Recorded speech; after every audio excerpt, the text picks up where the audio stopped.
yàlla def donc mu tombé jour boo xamee ne jour conseil des ministres la loolu mooy expliquer son absence. Le premier adjoint aussi Abdounane Meng moom aussi yàlla def bi mu jógee Màkka mu xaw a tawat loolu moo tax aussi tey jii teewu fi donc di yëkkati kàddu ci seen tur mu di ay kàddu nuyoo di nuyu imaam yi fi nekk imaam ñoo ngi lay nuyu bu baax di rafetlu sa teewaay di nuyu délégué de quartier yi ñoom ñi nga xamee ne aussi ñoom ñooy représentant du maire ay auxiliaires du maire dans les quartiers ñu am taxawaay bu am solo ci quartier yi di fay liggéey boo xamee ni dëgg-dëgg ñëpp apprécier nañ ko di nuyu aussi acteurs communautaires yi nga xamee ni ñoo fi nekk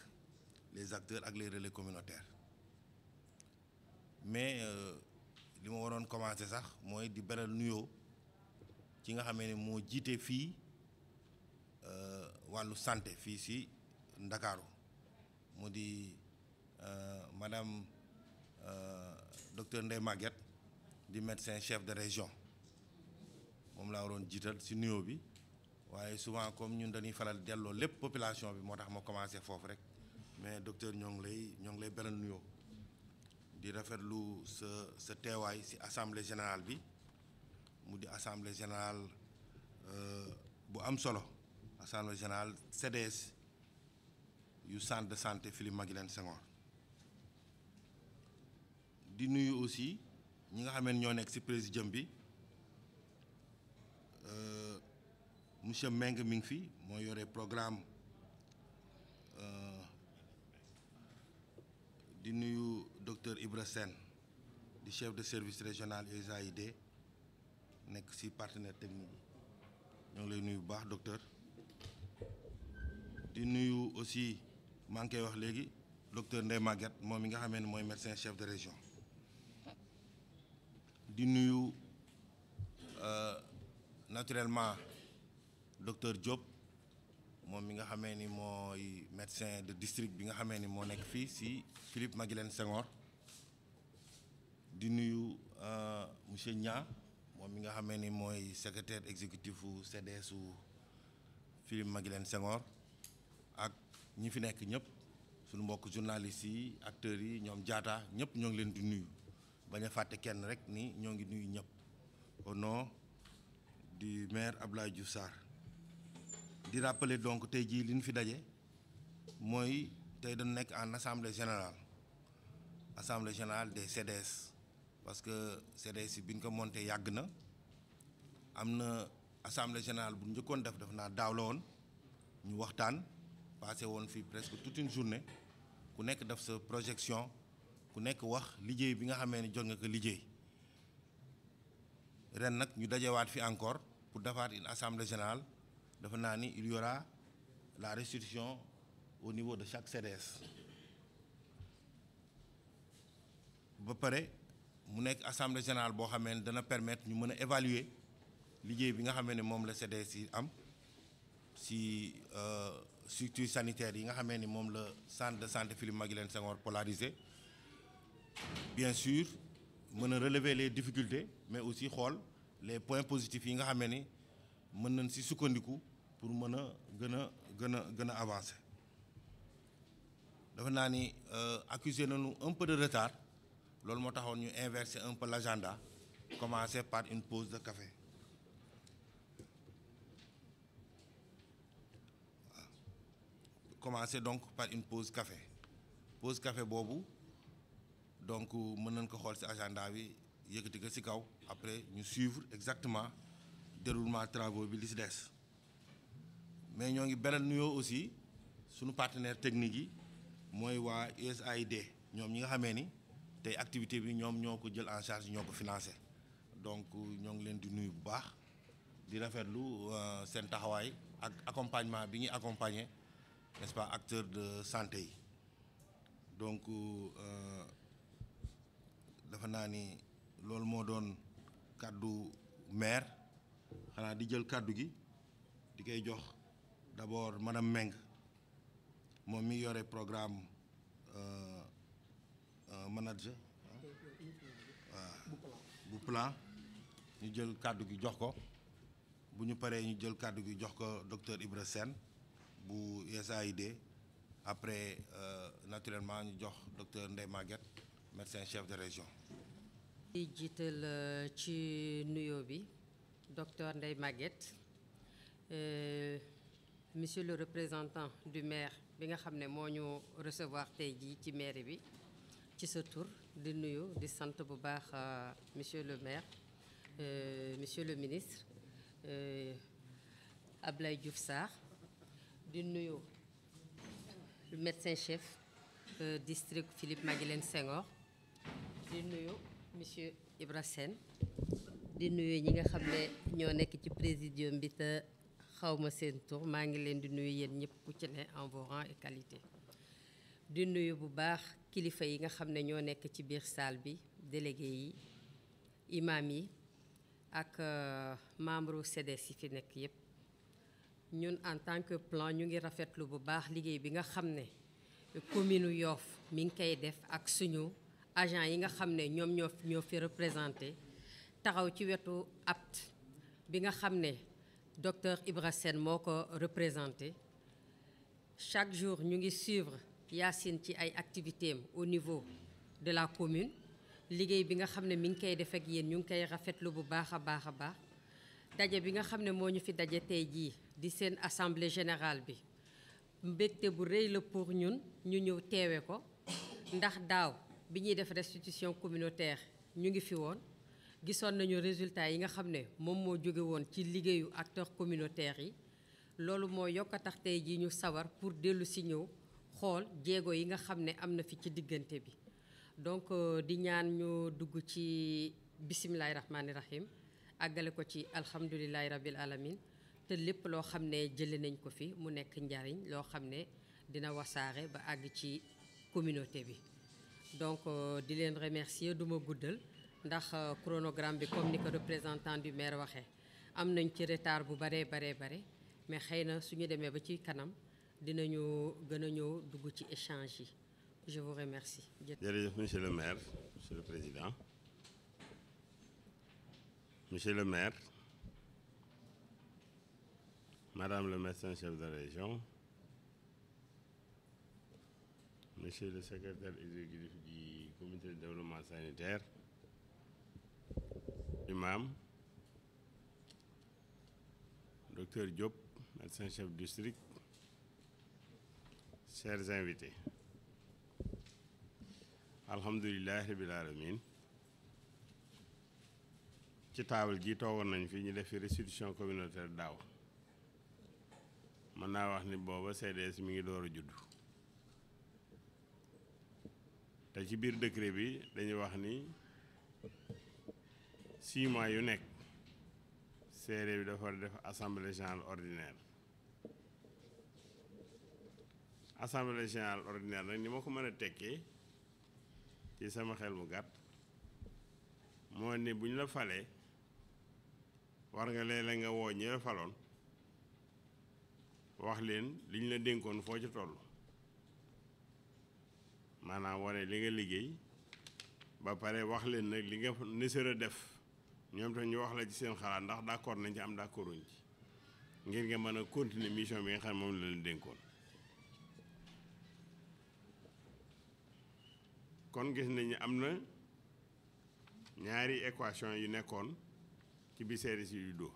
avant ñu ñëw fekk nañu ñu def fii restitution communautaire maanaam won askan wi li nga xam ne moom la structure de santé yi liggéey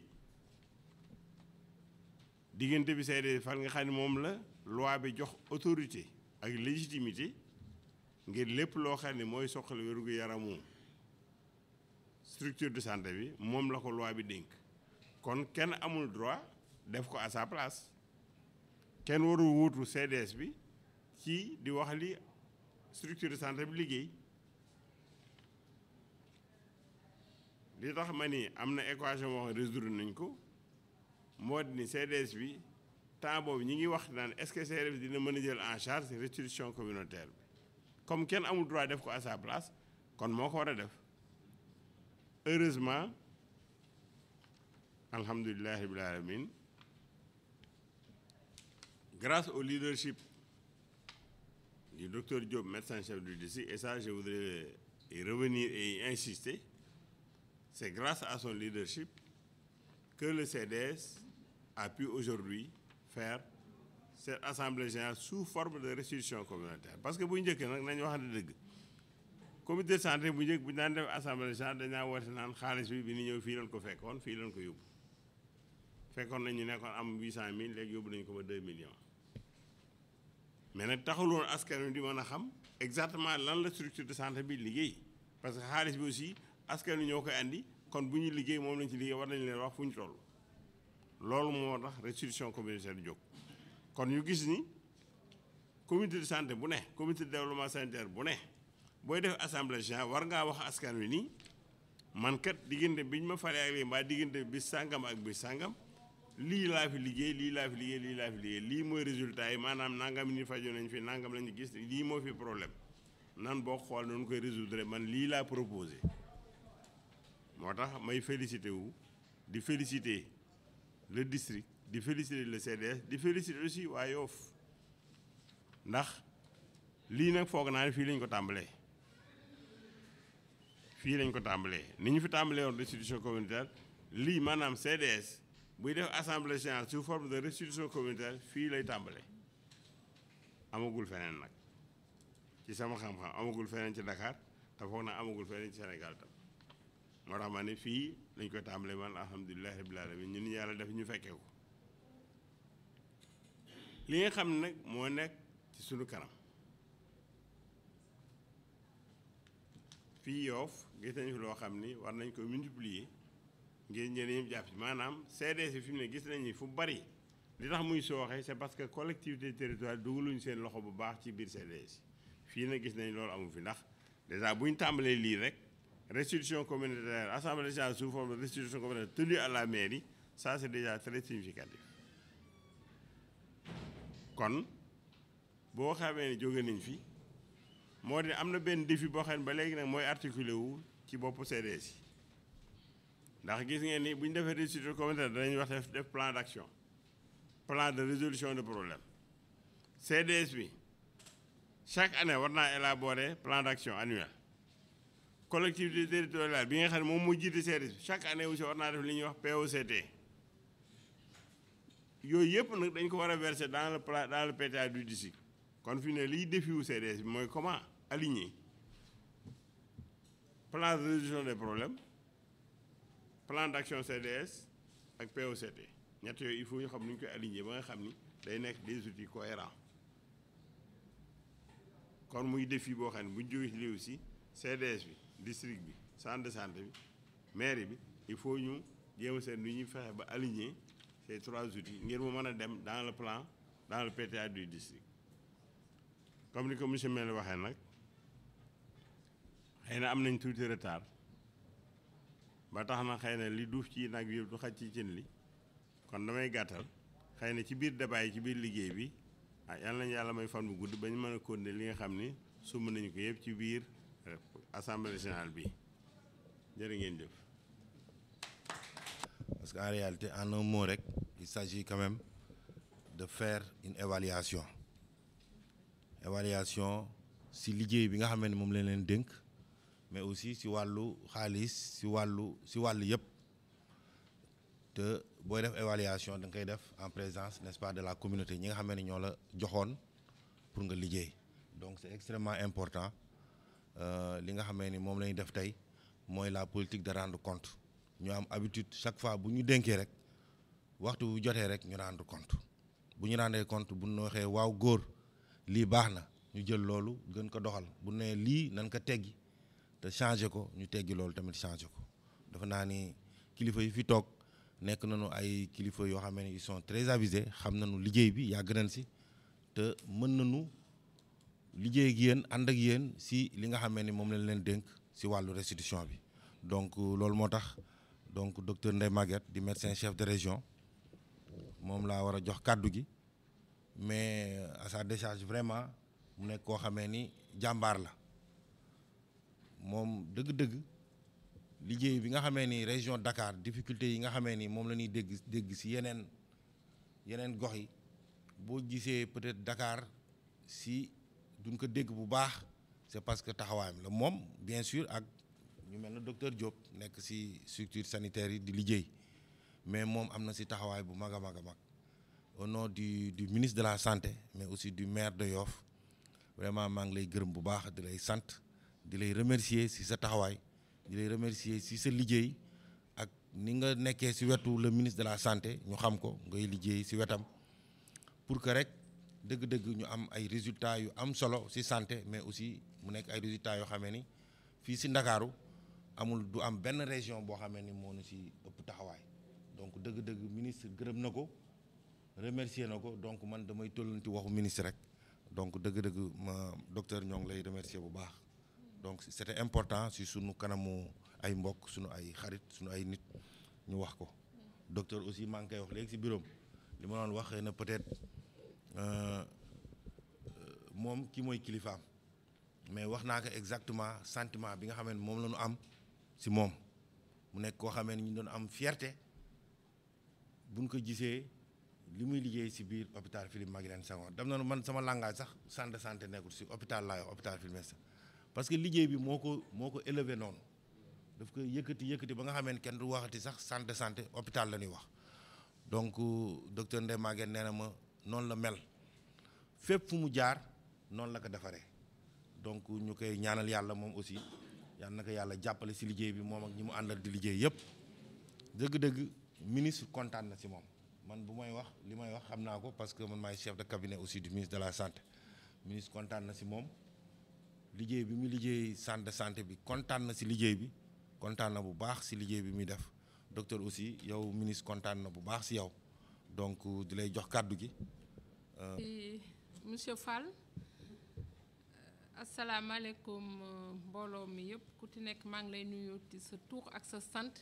di jiital ci nuyoo bi monsieur le représentant du ministre de la santé et de l'action sociale maire de Yoff Abdoulaye Diouf Sarr di nuyu monsieur le médecin-chef du district di nuyu aussi les membres des équipes cadres de district les autorités religieuses coutumières ak les délégués de quartier yi toog fii yëpp di nuyu aussi le secrétaire exécutif du CDS le président des acteurs communautaires mais di beral nuyoo aussi suñu partenaires yi muy USAID nga xam ne loxoom fii mooy APT Associate di nuyu tamit plan international Sénégal ñun nag suñu teewaay tey teewaayu mbégte la ak tamit sant comme ni ko docteur Sène waxee bi ñu tegee réforme bi c'est le premier district moo njëkk a organiser l'assemblée générale après 6 mois de fonctionnement et xañ na tout à l'heure ci recommandation yi dinaa ci ñëwaat donc dañu leen di remercier di leen sant ci initiative bu rafet bi nga xam ne nii jël ngeen ko ànd ci tamit ak partenaires yi muy initiative bu rafet et que ñun dañoo sas CDS yi sas district yi li ñuy wax la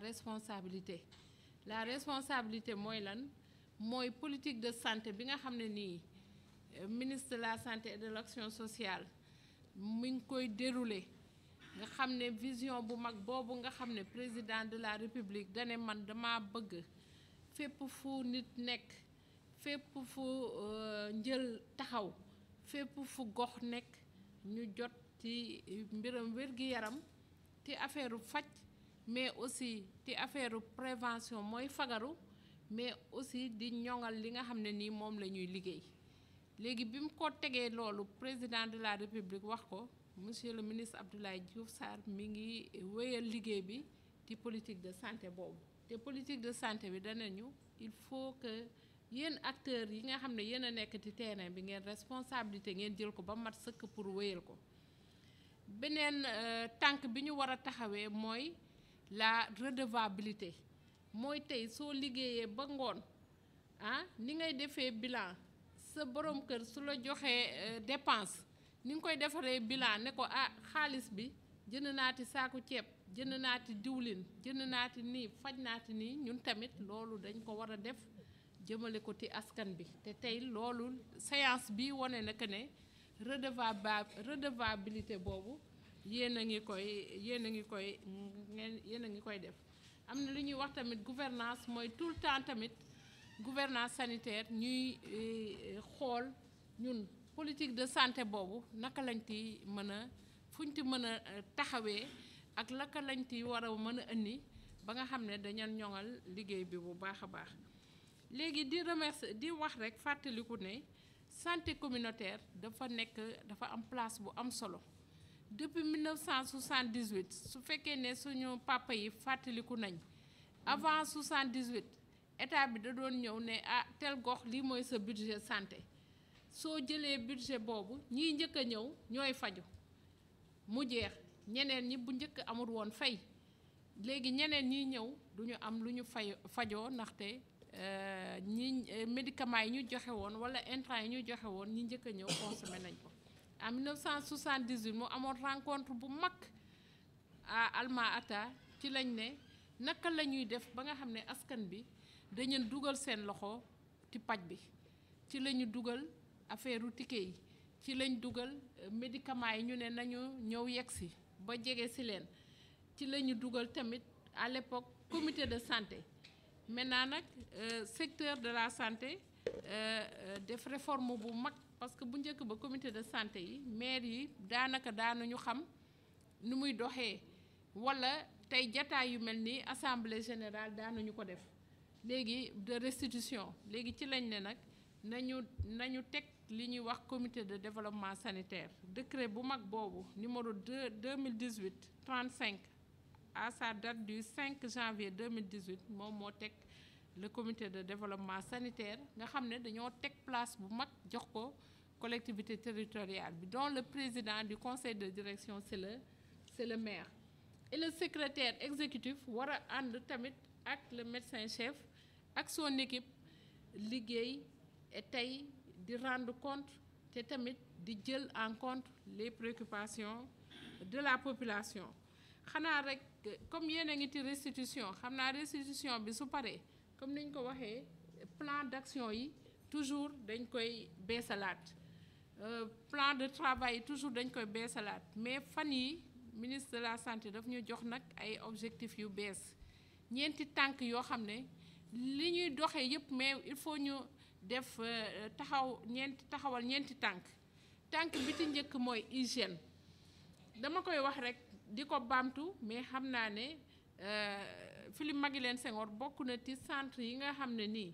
su kuréelu wér-gi-yaram bi ci àddina yëpp heure bu ñëwee Sénégal seen représentant international heure bu fi ñëwee dañ naan ko demal Philippe Maguilène Senghor waa JICA yi japonais yi suñu ñëwee dañ leen di wax dem leen Philippe Maguilène Senghor mooy centre boo xam ne nii ñun dañ koy sagoo parce que set na environnement bi rafet na mais dinaa ko baamtuwaat parce que ministre de la santé nee na ñun ñëpp nañu liggéey ci centre yëpp ci poste de santé yi ci hygiène ak environnement du travail da ngay gis benn centre wala poste kenn du ko peinture mu délabré alors que couche de peinture rek dina tax mu baax ñu tamit ci qualité service yi ñuy gën a aussi beneen taxawaay bi mooy satisfaction des usagers ñiy dugg ci suñu service yi est-ce que ñoom ñi ngi kontaan wala kontaanuñu tey centre boo dem léegi war na am boîte de suggestion wala point de réclamation nga xam ne koo xam ne dafa am lu la metti parce que du ñàkk liggéey bi lu mu rafet dina am ñoo xam ne comme man la ñu mel kenn mënu leen a defaral ba ñu gis ne lii defar nga ko léegi ñooñ tamit ñu may leen foo xam ne mën nañ fa exprimer wu wax lan moo leen metti léegi wax na tamit beneen problème mooy la sécurité ñu renforcer ko nga xam ne ñiy liggéey ci biir centre yi ak ci biir poste yi ak ña fay ñëw dañu am quiétude am sécurité léegi wax na tamit la gestion des ressources humaines parce que dañuy faral di wax rek naan benn ñebbe mën na yàq ñeneen ni koy olof di waxee waaw mën na yàq tout un système maintenant que tamit waaw ñuy jël tamit ay sanctions suñu waree sanctionner négativement ñu sanctionner négativement CDS ah nit ñi di ñëw heure di wàcc heure di waxtaanal maladie di leen sourire waaye su dee da ngay bokk di faj ànd teeg mer wala fitna loolu ministre santuñu ko nag ñi ngi sant bi nga xamee ne centre de santé Philippe Maguilène Senghor bokkuti loolu mais day baax jataay yu mel nii tamit ñu gën a partager objectif yi nga xam ne nii ministre wax nañu ko ci sanction ressources humaines yooyu aussi bien ni ñuy defee sanction positive noonu la ñuy defee sanction négative te comme li monsieur Fall wax ñun docteur Diop macha allah ñun dañ koy sagoo parce que c'est un vrai républicain c'est un vrai agent de service parce que moom service la gëm ci lay dund et daaw foog naa amoon na sanction positive parce que ba ñuy xool 12 médecins yi war a dem agent de santé yi war a dem Makka te fi ñu doon seetee pèlerins yi ministre dafa ñëw jour bi ñuy tëj di waxtaan ak ñun di remercier médecins yi ak waa brigade d'hygiène ci la ne place bi njëkk bi dem docteur Diop laa koy jox boobu médecin yëpp ñu ngi toog te doyloom ren moo tax sax yóbbu ko ñu yóbbu keneen donc pour wax que ne dëggal rek li nga xam ne nii monsieur Fall wax na ko ministre kontaan na ci moom mais région médicale kontaan na ci moom su ma amoon juróom yoo xam ne nii mel nañ comme moom rek macha allah région bi kenn waxatu ko léegi xanaa monsieur Fall rek xam naa gudd naa mais am na lu ma bëggoon rek ci sànni parce que dañoo jóge tamit ci campagne bu mag muy vaccination des filles contre le cancer du col de l'utérus ak vaccination tout tànk yi suñu papa yi man nekkoon naa ci terrain bi ay délégués yu bëri jàppale nañu vraiment acteurs communautaires yi tamit jàppati ba nga xam ne nii objectif bi ñu laloon parce que Dakar bi ñu xaymaa Dakar moo mujjoon te région Sénégal yëpp mais bi ñu ñëwee waxtaan ak médecin chef de district yi acteurs communautaires yi ñoom ñëpp a jóg taxaw du 21 au 28 ñu dugg ci koñ yi dugg ci quartier yi chef de quartier yi leader yi ak acteurs communautaires yi vacciner xale yi loolu ñu ngi leen di jaajëfal te di leen wax bu leen teggi seen tànk fii ba décembre dañoo bëgg dañ ne woon Dakar moo mujj ah ñun fii ba décembre dañ leen wax ne Dakar moo jël paie te vraiment xam nañ ne mën ngeen ko sawar ngeen ci ñi leen di jaajëfal dinañ amaat beneen occasion boo xam ne dañu am restitution régionale te su boobaa des voix beaucoup plus autorisées dañu leen remercier bu baax a baax donc vraiment di sant ñëpp ñi nga xam ne ñooy accompagner les partenaires plan ak APT di accompagner le district sanitaire di encourager aussi le CDS et que ñun nekk lu ñu fi lu dul askan bi nañ leen di déglu te wéyal seen bëgg-bëgg selon politique de santé bi li nga xam ne nii moom la ñu tëral au niveau du Sénégal. Je vous remercie. Le représentant du maire, M. Ibrahima Fall, di nuyu le conseil de direction Abdounar Mbengue jiite ko mais am empêchement M. Ibrahima Fall représenté ko fii. Il y a le conseil de direction qui est là aussi M. Mamadou Anne ci la bokk M. Limamoulaye Thiaw aussi di conseil municipal aussi ci la bokk. Di nuyu le médecin chef du district Dr Abdou Karim Diop ak l'ensemble de l'équipe cadre du district bi nga xam ne ñu ngi teew fii ak personnel centre de santé Philippe Senghor yi fi nekk yëpp. Di nuyu représentant USAID docteur Sène di nuyu plan Sénégal bi nga xam ne madame Mbengue moo ko fi représenté woon. Di nuyu l'agence régionale CMU monsieur Lamine Boye moo ko fi représenté mu ngi nii toog. Di nuyu l'ensemble des autorités coutumières et religieuses yi nga xam ne ñoo teew fii di jël nuyoo di ko teg ci loxo imam Papa Ndiaye di imam ratib bokk ci imam ratib yi nga xam ne ñoo nekk ci dëkk bi di ko jéggalu aussi toogaay bi yàgg na ndax depuis 9h mu ngi fii toog di xaar xàddiwul yàkkamtiwul dem donc ñu ngi lay jégalu si retard bi bu baax a baax di nuyu délégué de quartier yi nga xam ne ñu ngi fi yëpp man naa ci lim tonton Gora Diouf tonton Ndiaye Diagne ak le délégué Issa Kébé di leen nuyu ñoom ñëpp di nuyu docteur Ismaïla Thioy représentant mutuelle bi ma doon seen fii sànq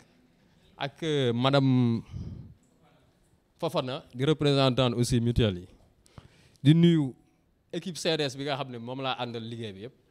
le trésorier général Cheikh Alioune Thiaw mi ngi nii toog le trésorier adjoint dafa am empêchement moo tax new fii sama adjoint aussi moom itam dafa empêché moo tax ñëwul les commissaires aux comptes sont là aussi Ami Dieye mu ngi nii toog Amar Ndiaye mu ngi ne leen toog di nuyu acteurs communautaires yi fi nekk yëpp muy les relais ak aussi les bàjjenu gox ma jël nuyoo bàjjenu gox yi tekk si loxo bàjjen Ndeye Samb mu nuyul ma ñëpp di nuyu aussi assistance bi nga xam ne ñoo fi teew yëpp léegi ñu jublu ci liggéey bi balaa ñuy tàmbali rappeler rek que décret 2018-35 bi nga xam ne moo institué CDS yi dafa sant CDS yi ci seen liggéey bu ñu demee ba 6 mois ñu def benn rapport semestriel boo xam ne dañ koy présenter wax li nga xam ne ni moom lañ leen dénkoon fan lañ ci toll ak lan lañ ci def OAG population bi nga xam ne ñoo leen fi teg wax leen liñ liggéey ci 6 mois yooyu donc loolu noonu moo ñu fi andi tey jii te loolu dafa bokk ci liñ naan principe de redevabilité et de reddition des comptes ndax bu ñu la dénkee dafay rafet ñi nga xam ne ñoo la dénk nga ñëwaat ne leen li ngeen ma dénkoon kat nii laa ko doxalee fii laa ci toll lii moo des li lañ war a yokk li lañ war a améliorer.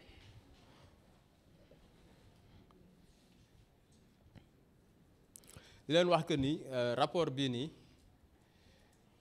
ñun def nañ fi 10 mois depuis ñu ñëw parce que 5 novembre la ñu installé mais rapport bi ñu présenté nii c'est un rapport semestriel mooy bilan wu 6 mois yi nga xam ne def nañ ko fi waroon nañ ko def depuis mais ay xat-xat moo taxoon mënuñu ko tenir yàlla tey jii la dogal ñu mën ko def avec l'appui de USAID bi nga xamante ni ñoom ñoo def financement bi mu nekk sous forme de restitution communautaire boo nga xam ne dañ ciy oo ñëpp. balaa ñuy tàmbali ñu wax leen aussi que commissaire aux comptes yi balaa ñuy ñëw fii liggéey nañ def benn rapport comme ni ko texte yi santé rapport boobu ñu def mu ngi fii bi ñu ko defee ñun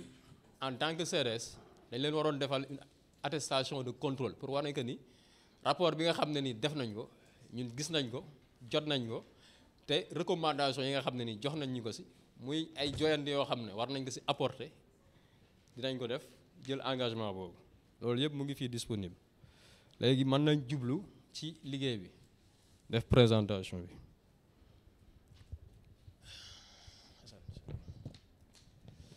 Bon, rapport bi nag plan bi nii lay tëddee d'abord dinañ présenter gox bi mooy collectivité territoriale bi bu ñu ci jógee présenter structure bi mooy Makane bi Philippe Senghor centre de santé bi. bu ñu paree ci loolu potentiel communautaire bi mooy askan bi nga xam ne seen implication niñ impliqué woon niñ dugalee seen loxo ci liggéey bi bu ñu paree ci loolu présenter partenaire bi mooy ñi nga xamante ni ñooy jàppale commune bi di jàppale centre bi ci wàllu liggéey bi bu ñu paree ci loolu dinañ présenter services yi xamante ne yëpp mu ngi ci centre de santé bi bu ñu paree ci loolu présenter tarif yi maanaam prestation bu nekk njëg gi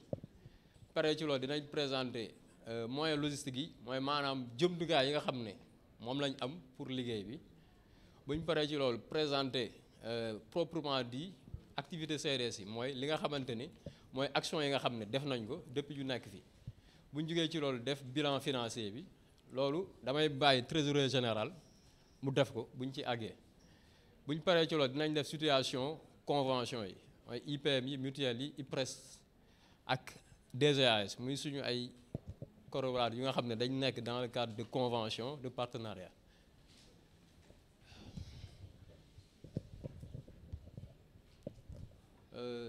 Centre de santé bi mu ngi nekk ci commune bu Yoff commune bi nga xam ne d'après ANSD seen recensement bi ñu mujjee def 56 quartier ak cité moo fi nekk mu nekk population boo xam ne mën nañ ko lim ci ngeen baal ma nag xam naa ne pour wax ko ci olof chiffre yi moom day métti 106 408 000 en termes d'habitants ci civil bi ñi nga xam ne ñu ngi am ba fukki weer ak benn ñu ngi représenté 3756 ñi xamante ni am nañ 36 mois ñu ngi mën naa avancer c'est bon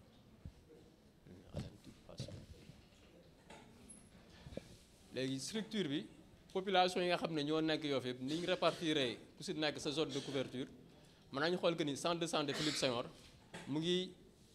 polarisé 43 736 ci population boo ko xaymaa mu ngi nekk 41% ci population bi nga xamante ni ñu ngi Yoff après nga jël yeneen poste yeeg yooyu aussi ñoom liñ ci am ci wàllu infrastructure de santé yi mën nañu wax que ni centre de santé Philippe Senghor centre de santé la de type 2 boo xamante ni bu ñu ko jëlee structure bi yëpp am na 50 structures de santé yoo xam ne tas nañ ko ci ay postes de santé yoo xam ne ñu ngi ci ñeent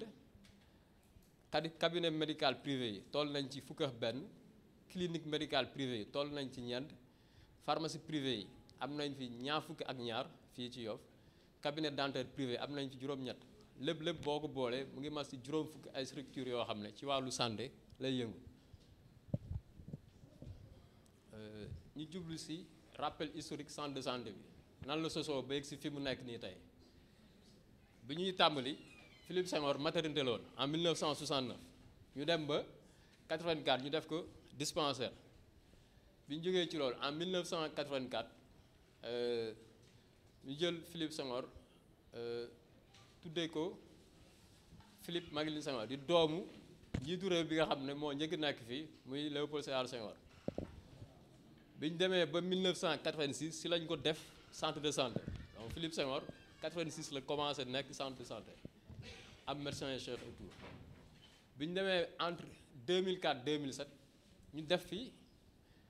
bloc opératoire tabax ko fi bloc opératoire boobu 2011 la liggéey bi tàmbali commencé ba léegi nii mu am aussi service radiologie boo xam ne nii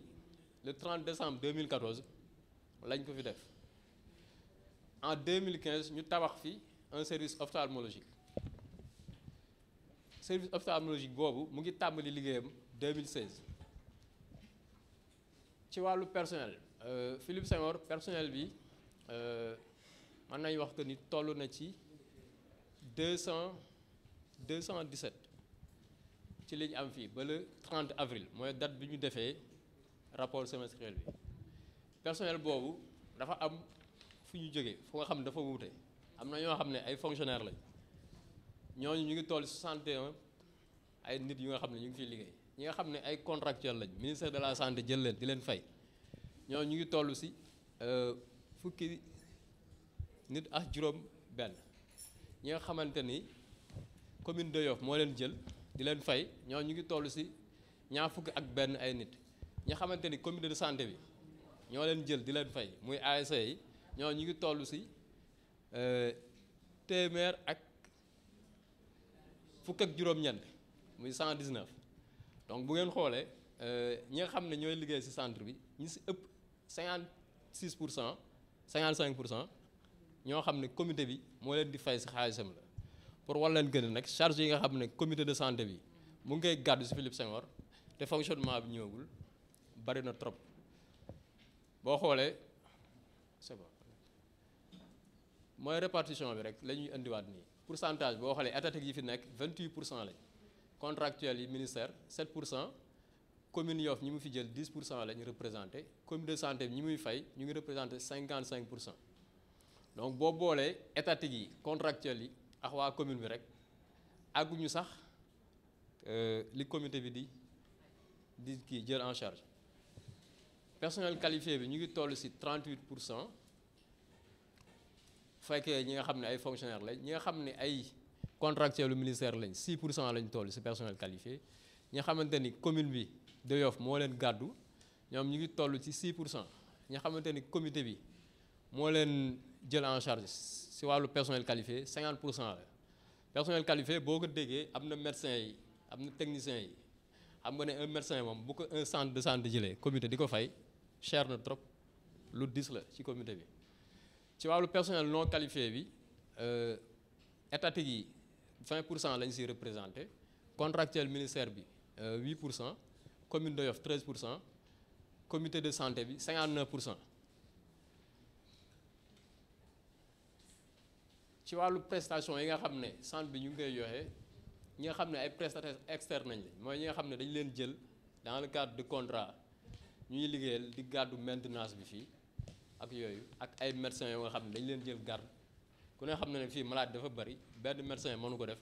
loolu tax comité bi avec le médecin chef ñu ne dañuy jël des médecins yoo nga xam ne dañ fiy nekk comité bi jël leen en charge pour ñu mën a toppatoo malade yi nga xam ne yëpp dañuy nekk fii nii. ci loolu am nañ société gardiennage boo xam ne mooy Clinton sécurité ñoom ñoo gérer sécurité centre bi ñooy 6 agents la ñu am ak ñoom. ci wàllu médecin chirurgie général am nañ ci benn boo nga xam ne dafay ñëw chaque alxames am nañ ci benn médecin boo nga xam ne néphrologue la mooy lépp lu jëm si wàllu roño kooku tous les samedis la fiy ñëw wala le samedi en 15 maanaam ci ñaari ay bés yi samedi la fiy ñëw di faj ñooñu. ñi xamante ni médecin radiologue bi moom tous les jours la fiy ñëw médecin urologue bi tous les lundis lay am consultation fii médecin chirurgien orthopédiste bi moom talaata bu nekk dina ñëw ci centre bi def ay consultation am nañ fi benn ingénieur biomédical bu nga xam ne dañ ko jël dans le cadre d'un contrat mooy toppatoo lépp lu jëm ci wàllu entretien imagerie bi ak radiologie bi am nañ ci benn. am nañ aussi beneen ingénieur ñaari ingénieur biomédical bu nga xam ne ñooy toppatoo lépp luy équipement médicaux yi am nañ aussi benn ingénieur informaticien bu nga xam ne moom moo ñu installé logiciel bi nga xam ne gestion de caisse bi maanaam facturation ak yooyu yëpp moom moo ko yor am nañ aussi avec moom un contrat de maintenance bu nga xam ne périodiquement dafay jaar di xool machine yi installation yi ndax amul ay panne prévenir ko pour que bu ñu ci tolloo rek ñu mën a amoindrir carrément possibilité de panne yi nga xam ne machine bi dina ko am nañ aussi benn menuisier bu nga xam ne ébéniste lépp lu jëm ci wàllu entretien en matière de bois ci centre bi moom moo koy def am nañ aussi benn plombier boo xam ne tout ce qui est entretien en matière de plomberie moom moo koy def fii am nañ fi benn jardinier parce que Philippe Senghor ku ko xam cadre de vie bi fi am ku xam aussi xam cet gi fi am parce que boo ñëwee li lay gën a frappé mooy cadre de vie bi ni mu mel donc loolu li ñu ko may mooy dañ am un jardinier boo xam dañ ko jël chaque mois ñu am lu ñu koy jox pour mu ñu ko toppatoowal périodiquement am nañ fi aussi en matière d'électricité ATEM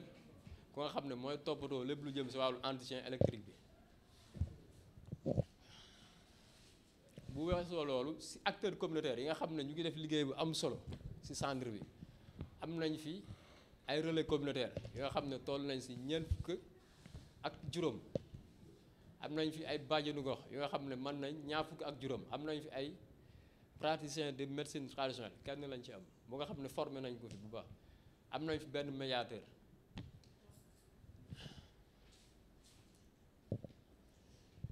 ci wàllu organisation communautaire de base am nañ fi ñaar ci wàllu réseau d'acteurs communautaires de santé am nañ fi benn bu nga xam ne mu ngi fonctionner bu baax mutuelle de santé aussi nañ fi ñaar agent de développement communautaire moom am fi comité de veille et d'alerte communautaire aussi amagu fi xam naa loolu dinañ ci liggéey rajo TV communautaire am nañ ci ñaar yoo xam ne dafay jëm lépp ci wàllu lu jëm ci wàllu communautaire yi ci wàllu daje yoo xam ne texte yi moo wax que ni CRS yi dañu war di daje ak responsable formation sanitaire bi ak responsable formation sanitaire muy le médecin chef docteur Abdou Karim Diop nañ di daje périodiquement di def ay réunion bu nga xam ne réunion secrétariat exécutif la bu nga xam ne dañ ciy ànd ak responsable formation sanitaire bi muy docteur Diop ci yooyu def nañ ci juróom yoo xam ne def nañ ko ci at mi 6 lañ ci war a def mais def nañ ci juróom. réunion conseil de direction bi conseil de direction mooy li nga xam ne mooy saytu liggéeyu CDS bi structure bu nekk dafa am un bureau de CDS bureau boobu am structure boo xam ne moo nekk ci kawam di ko chapeauté muy le conseil de direction. conseil de direction bi ci at mi ci semestre bi ñaar yoon la ñu wala woon daje mais daje nañ benn yoon ci semestre bi. réunion avec les partenaires intervenant dans le domaine de la santé loolu bokkul ci prévision yi waane am nañ ci ñett yoo xam ne def nañ ko. am na yeneen type de réunion yoo xam ne def nañ ko ci yooyu mu ngi toll ci ñaar. léegi nag ñu jëm ci prestation yi nga xam ne disponible na ci centre bi service yi am nañ médecine hospitalisation foofu am nañ fa 73 lal yu fa nekk consultation CPN aussi am nañ fa dinañ fa def boo xoolee jour bu nekk fanweer ba juróom fukki consultation danañ ko fa def par jour. boo xoolee consultation gynécologique dañ fa def fanweer ba ñeent fukk ak juróom par jour consultation tri-maternité toujours lépp ci jëm ci service gynéco nañ fa def ñeent fukk ba juróom fukk ak ñaar ci consultation ci wàllu accouchement yi mooy jigéen wéeru yi am doom dinañ fa def fukk ba ñaar fukk accouchement par jour opération césarienne yi dañ fa def téeméer ba téeméer ak fukk ak juróom césarienne par mois xoolee si wàllu opération gynécologique dinañ fa def ñaar fukk ak ñett ba ñeent fukk opération ci weer bi ci wàllu unité de néonatologie bi am nañ salle kangourou bi nga fa nga xam ne moom la ñuy def moom la ñuy xale yi xam ne seen poids dafa faible ñoom foofu la ñuy nekk si wàllu soins dentaires am nañ fa 30 à 40 consultations par jour ci wàllu vaccination PEV yi bés bu nekk dinañ fa vacciner ñaar fukk ba ñeent fukki xale ci salle de soins bi nañ fa jël ñaar fukk ba fanweeri pansement par jour boo xoolee consultation tri ci infirmier yi nañ fa am fanweer ba juróom fukki consultation par jour nga jël consultation diabète bi nañ fa am fanweer ba juróom fukki consultation ci semaine bi boo ko dajalee nga jël consultation cardiologie nañ fa am ñeent fukk ak juróom ba juróom fukki consultation ci semaine bi boo demee pédiatrie aussi am nañ fa ñaar fukk ak juróom ba ñeent fukki consultation par jour nga jël dermatologie bi am nañ fa fukk ak juróom ba ñaar fukki consultation par jour nga jël consultation ORL moom dinañ fa am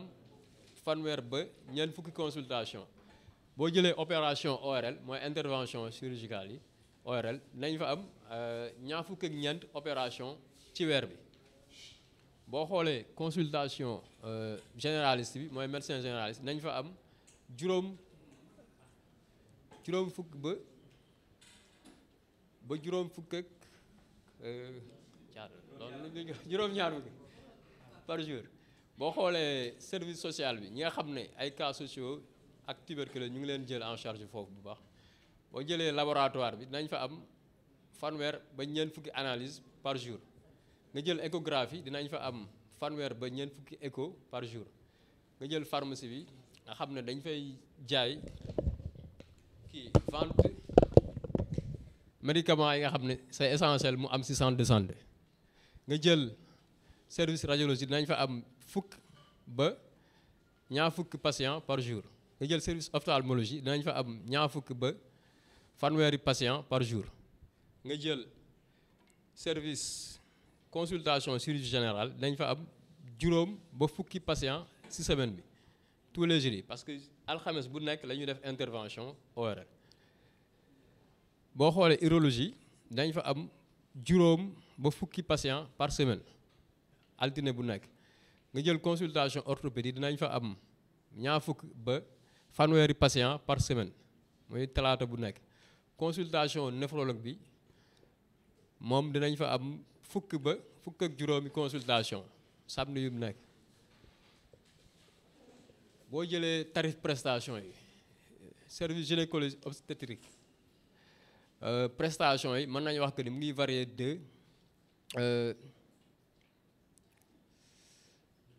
1000 francs ba ñaar téeméer ba 105 000 francs CFA. boo jëlee médecine prestation yi mu ngi varier de téeméer ba 5000 francs par jour 5000 francs yi mooy hospitalisé yi bu ñu jëlee cabine yi ñoom am nañ lu ñu war a joxe par jour. boo jëlee prestation yi consultation spécialisée yi néphrologue bi pour mu xool malade bi 3000 francs lay joxe mooy prestation bi. dermatologue bi aussi ticket de prestation bi ticket de consultation bi 3000 francs la nga jël ophtalmologie ticket de consultation bi 2000 la boo jëlee consultation diabétologue bi ticket de consultation bi 2000 la nga jël cardiologie ticket de consultation 3000 la boo jëlee néphrologue bi ticket de consultation 5000 la nga jël urologie ticket de consultation bi 3000 la orthopédie ticket de consultation bi 3000 la nga jël consultation chirurgie générale muy junni consultation pré-anesthésiste mooy VPA bi nga xam ne dañ la koy defal balaa ñu lay teg ci bloc bi loolu junni la nga jël consultation enfant adulte dentaire mu ngi toll ci 1000 francs ba 2000 soins dentaires yi mooy extraction yi ñu war a def ak traitement yi mu ngi toll ci 1000 francs ba 12000 francs boo jëlee salle de soins pansement enfant adulte mu ngi toll ci 150 ba 300 francs yeneen tarif prestation yi mooy acte en ophtalmologie lii mooy li xamante ni ay intervention ophtalmologie la mooy cataracte bu ñu war a dindi wala yeneen yooyu day toll ci 3000 ba 75000 francs ORL intervention yi ñu fa war a def acte bi ça varie de 30 000 à 100 000 francs boo demee dermatologie moom 5000 ba 15 000 francs la laboratoire analyse yi ça varie de 5000 à 10 000 francs par acte cardiologie boo ko jëlee électrocardiogramme bi ñu ngi koy defee 5000 francs échographie obstétrique bi 10 000 francs lañ koy defee échographie pelvienne 10 000 francs échographie abdominale 10 000 yeneen échographie mu ngi toll si 15 000 ba 25 000 mammographie ñu nga fiy defee 25 000 radiographie poumon et os 5 000 lañ ko fiy defee yeneen radiographie 7500 ba 35 000 boo jëlee wàllu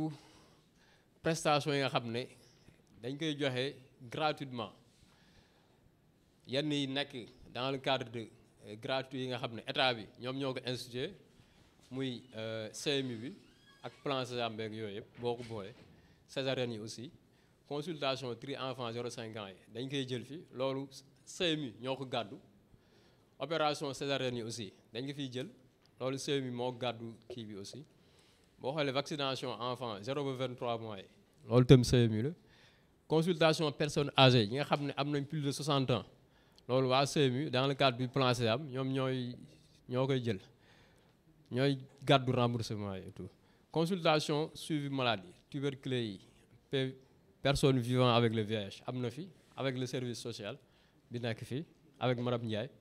ak ñi mu àndal recherche de base dans les crachats aussi am na fi toujours dans le cadre du service social test VIH aussi am na fi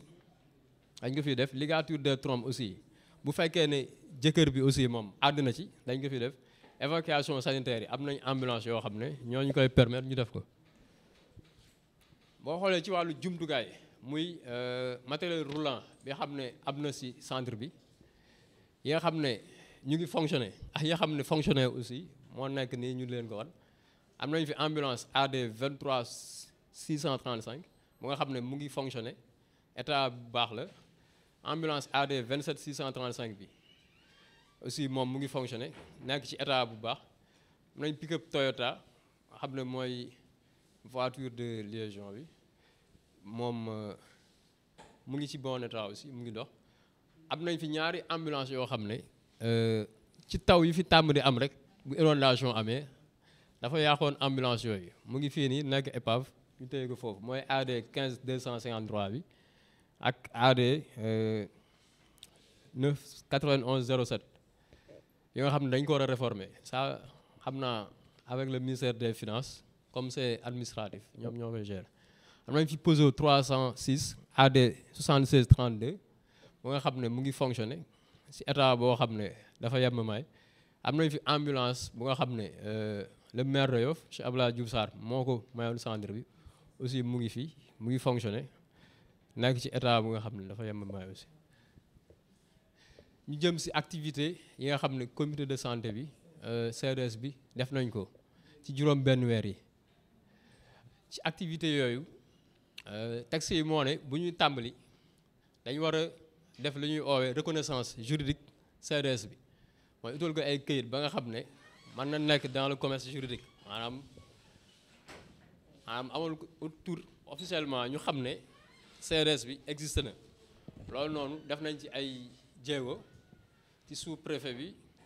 ci brigade foire def nañ lépp li nga xam ne waroon nañ ko def li ci des nag ci sous préfecture la aaju pour ñu am reconnaissance juridique bi ñuy soog ñëw def nañ fi benn formation boo xam ne dañ doon former membre secrétariat exécutif centre bi yëpp ak aussi district bi pour wax leen lan mooy seen liggéey CDS lan lañ ñu xaar ci ñoom organisation bi nan lay demee seen fonctionnement nu muy demee ku ci nekk lan mooy sa yelleef lan mooy sa ay obligation lan mooy sa mission aussi. def nañ aussi formation ñun CDS bu centre de santé Philippe Senghor formation pour que bépp acteur bu nga xam ne mu ngi CDS bi nga maîtriser logiciel hospitalier bi nga xam ne gestion caisse bi moom moo ko yore ndax bu ñu ko deful rek ñun duñ mën a am une lisibilité ci li nga xam ne mooy xew ci recettes yi ak dépenses yi donc loolu defoon nañ ko fi. def nañ fi aussi ay réunion mensuelle bu bureau bi avec le responsable de la formation sanitaire muy médecin chef. def nañ aussi ay réunion d'échange avec l'ensemble des chefs de service bu structure bi ñu ngi ko def 18 septembre 2018. def nañ fi réunion concertation ak différents services yi nga xam ne ñu ngi ci centre bi ñoo xam ne ñoom lañ seexal liggéey bi le 20 mars def nañ ci benn ak pavillon hospitalisation. personnel bi nga xam ne ñoo nekk pharmacie bi aussi def nañ fi ak ñoom réunion bu mel noonu le 26 mars 2019. personnel caisse bi aussi def nañ fi lu mel noonu le 13 avril 2019 ak ñoom. def nañ fi aussi élaboration projet de budget bi bu CDS bi. signé nañ fi aussi ay contrat de maintenance ak ay contrat de partenariat avec les IPM. contrat yi nga xam ne moom lañ signé mooy hospitalier logiciel de gestion de caisse bi pour maintenance bi ak Med Solution pour entretien appareil radiographie ak échographie parce que ci liñ toll actuellement ministre de la santé sax daf ko recommander il faut que installation yi ñu réduire au maximum risque de panne yi loolu li ñu koy may mooy ñu am ay contrat de maintenance yoo xam ne dañ koy signer ak ay structures yoo xam ne ñoom dinañ mën a def lool ba nga xam ne duñ ñëw Philippe Senghor ñu ne machine bii kat dafa panne wala machine bi panne bi def ay semaine en tout cas disposition yi nga xam ne CDS war nañ ko jëlee ñu jël ko ba nga xam ne dinañ wàññi bu baax a baax panne yi nga xam ne day am ci installation yi. am nañ fi ñaari contrat yoo xam ne signé nañu ak ay IPM benn bi IPM ISC groupe beneen bi IPM support. ci activité promotionnelle yi mooy lépp lu jëm ci wàllu liggéey bi ak aussi activités yi nga xam ne day am ci goxaan bi am ci dëkk bi aussi ñu sollicité ci CDS bi ak centre de santé bi taxawaay bi ñu war a am ci loolu am na arbre de Noël bu nga xam ne xale yi nga xam ne personnel bi ñooy seen ay waajur dañ koy def décembre mooy ci Noël bi loolu CDS bi participé na ci à hauteur de 1,2 million francs. am na journée 8 mars bu nga xam ne dañ koy def fii femme district di ko def loolu CDS bi participé na ci à hauteur de 500 000 francs CFA. salle de réunion bu centre de santé bi en décembre 2018 jël nañ disposition tuddee ko Adja Aram Diène muy benn sage-femme boo xam ne dafa newoon di liggéey ci centre bi ba ndogal fekk ko fi yàlla def mu uyu boromam ñu jël ko tuddee ko salle de réunion bi. ci appel 139e appel Seydina Limamou Laye aussi CDS bi ak centre bi jël nañ fi disposition yi ñu war a jël yëpp muy ci wàllu appui en poste médico avancé ci wàllu aussi jàppale muy jël ñi nga xam ne dañ leen jëloon ci poste médico avancé yi ñu am ay motivation yu ñu leen jox parce que ministère bi appel bi médicament lay joxe district bi léegi tout ce qui est la motivation ñi nga xam ne ñooy nekk ci poste médico avancé yi ñun CRS yi ñun ñoo ko jëloon di leen ko jox ci wàllu équipement ñëpp xam nañ ni poste de santé yi nga xam ne dañ nekk ci Yoff fii seen doole bariwul noonu en terme de prestation yi am en terme de recette taxoon poste de Tongoor bi nga xam ne sollicité nañ ñu ci wàllu équipement muy bureau bu nga xam ne mën nañ fa toog liggéeyee CRS bi dimbali na leen ci 50 000 francs bu nga xam ne jënd nañ ci table appuyer leen ci loolu. am na ay consultation médicale gratuite yoo xam ne def nañ ko fi benn bi ASCODO muy association des agents de santé communautaire ñoo ko fi def CRS aussi andi nañ ci seen jàppale comité de gestion quartier Mbengue aussi consultation médicale gratuite yi muy def at mu jot CRS aussi jàpp na ci Tour Mame Ndiaré aussi CRS bi aussi am na lu mu ci participer consultation 150 talibé yoo xam ne en collaboration avec Pencum Ndakaaru CRS bi aussi dugal na ci loxoom bu baax a baax ci wàllu renforcement plateau technique parce que ku ne centre de santé wala structure de santé nga wax que ni war na am ay appareils de dernière génération yu fa nekk nga renforcer plateau technique bi ndax fii suñu credo mooy képp ku ñëw Philippe Senghor prestation yi nga xam ne da nga ko fi seet si nga fekk ko fi li nga xamante ni moo koy def en terme de matériel tamit nga fekk ko mu am fi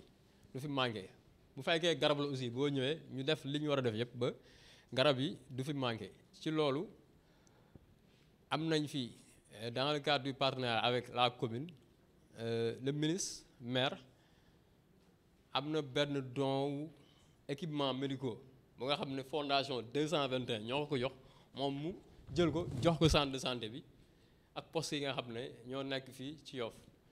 loolu noonu don bi mu ngi nekkoon valeur de 251 millions CRS bi frais de dédouanement bi génn na 3 millions 605 mille def ko ci pour mu mën a génn port jënd nañ fi aussi benn appareil de coagulation pour laboratoire jënd nañ fi aussi un circuit d'oxygène pour la salle de néonatologie jënd nañ fi 6 extincteurs rechargé nañ fi aussi 8 extincteurs aussi lépp dans le cadre de la sécurité et de l'hygiène bi nga xam ne ministère de la santé moom la recommandé actuellement docteur Ndeye Maguette di MCR doon ci wax sànq jënd nañ aussi 5 ordinateurs yoo xam ne pour kees la parce que dañ seetlu que ni dafa amoon ay panne récurrentes yu am ci kees bi te lépp mën na panne nekk à l'arrêt ba mu sauf machines yi nga xam ne ñoo ñu permettre prestation yi ku ñëw ñu jox la ticket nga dem fi nga jëm faju yi loolu ci loolu